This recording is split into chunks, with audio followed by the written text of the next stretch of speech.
वजीर आजम शहबाज शरीफ ने हिदायत की है कि मुल्क भर में IT तरबियत और प्रोग्राम्स के इको सिस्टम से मुतलिक तमाम इक़दाम जल्द मुकम्मल किए जाएं ताकि नौजवानों को जदीद टेक्नोलॉजी से हम आहंग किया जा सके। इजलास में ब्रीफिंग के दौरान बताया गया है कि हवावे के ताउन से अब तक 20,000 तुलबा तुलबात को तरबियत फराहम की गई, जबकि 80,000 मजीद तुलबा के लिए प्रोग्राम जारी है, जिनमें बलूचिस्तान और दूर दराज इलाकों के तुलबा शामिल हैं। वजीर आजम को आगाह किया गया कि गुज़श्ता साल पाकिस्तानी तुलबा ने आलमी मुकाबलों में पहली 3 पोजीशनें हासिल करके मुल्क का नाम रोशन किया। हुकूमत का हदफ है कि 3 लाख तुलबा को मसनूई ज़हानत और दीगर जदीद कोर्सेज में तरबियत दी जाए। इसके साथ साथ मौसम गर्मा की तातीलात में 1,46,000 बच्चों को भी IT की तरबियत दी जाएगी। तरबियत याफ्ता तुलबा को रोजगार के मौके भी फराहम किए जाएंगे।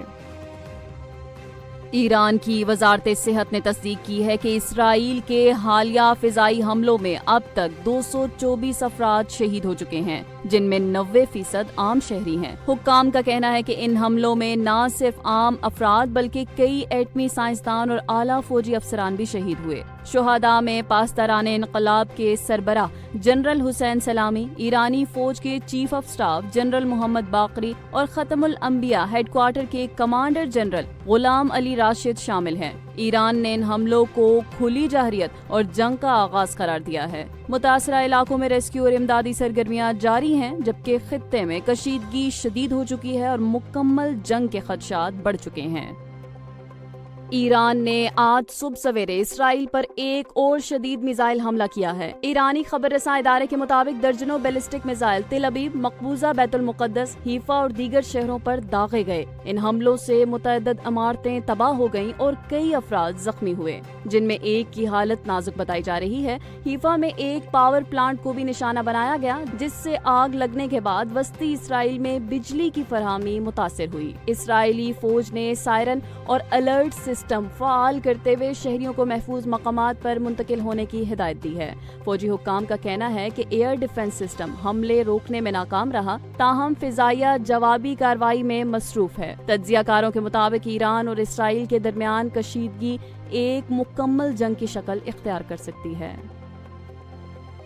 वफाकी वजीर दिफा ख्वाजा आसिफ ने इसराइल की जोहरी पॉलिसी पर शदीद तहफ़्फ़ुज़ात का इजहार करते हुए कहा है कि इसराइल वाहिद मुल्क है जो किसी आलमी जोहरी नज़्म ज़ब्त का पाबंद नहीं। उन्होंने कहा कि इसराइल ने न्यूक्लियर नॉन प्रोलिफरेशन ट्रीटी पर दस्तखत नहीं किए और न ही किसी आलमी जोहरी मुआहदे को तस्लीम करता है जो आलमी अमन के लिए खतरा है। उनका कहना था कि मगरबी दुनिया को इसराइल की गैर जिम्मेदार जोहरी पॉलिसियों और खित्ते में पैदा करदा कशीदगी पर संजीदगी से गौर करना होगा।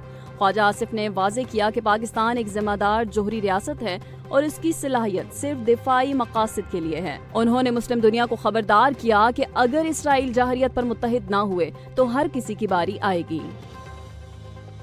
स्टेट बैंक ऑफ पाकिस्तान की मॉनेटरी पॉलिसी कमेटी का माली साल 2025 का आखिरी इजलास आज मुनक्किद होगा। माहिरीन मईशत का कहना है कि इम्कान है कि पॉलिसी रेट 11% पर बरकरार रखा जाएगा।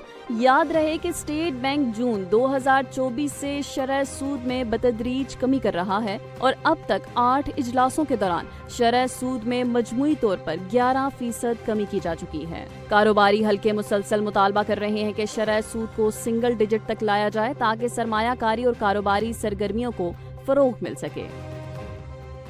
कराची में मूनसून सिस्टम की एंट्री के बाद मौसम खुशगवार हो गया है।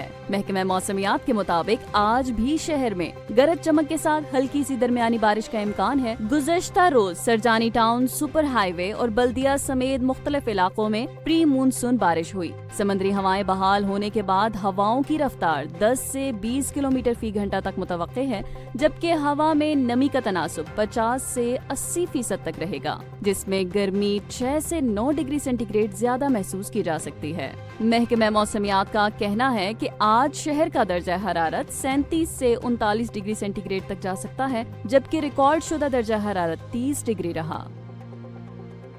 काबुल जो एक जदीद शहर होने का दावा रखता है, अब दुनिया के पहले ऐसे बड़े शहर के तौर पर सामने आ रहा है जहां चंद ही बरसों में पीने का पानी मुकम्मल खत्म हो सकता है। आलमी फलाही तंजीम मरकरी कोर की चश्मकुशा रिपोर्ट ने खबरदार किया है कि अगर मौजूदा रफ्तार बरकरार रही तो अगले 5 साल में 70 लाख शहरियों को पीने के पानी के लिए शदीद बहरान का सामना होगा। 2001 में काबुल की आबादी सिर्फ 10 लाख थी, जो अब बढ़कर 70 लाख से तजावज कर चुकी है। इस तेज रफ्तार आबादियाती इजाफे ने न सिर्फ इंफ्रास्ट्रक्चर को मुतासिर किया बल्कि जेरे जमीन पानी के जखायर को भी खुश्क कर दिया है। रिपोर्ट के मुताबिक निस्फ से जायद कुएं मुकम्मल खुश्क हो चुके हैं। पानी अब एक महंगी नेमत बन चुका है। शहरी अपनी आमदन का 30% पानी खरीदने पर सर्फ कर रहे हैं। मजीद तशवीशनाक पहलू ये है कि बच्चे कुचे आबी जखायर में सीवरेज के आलूदा पानी की आमेजिश पाई गई है, जो वबाई बीमारियों को दावत दे सकती है। ये सूरत हाल न सिर्फ अफगानिस्तान बल्कि खित्ते के तमाम ममालिक खसूसन पाकिस्तान के लिए एक वार्निंग है। वक्त आ गया है कि अब हम पानी के ज़िया को रोकें, ज़ख़ीरा करें और आने वाली नस्लों को इस बहरान से बचाएं।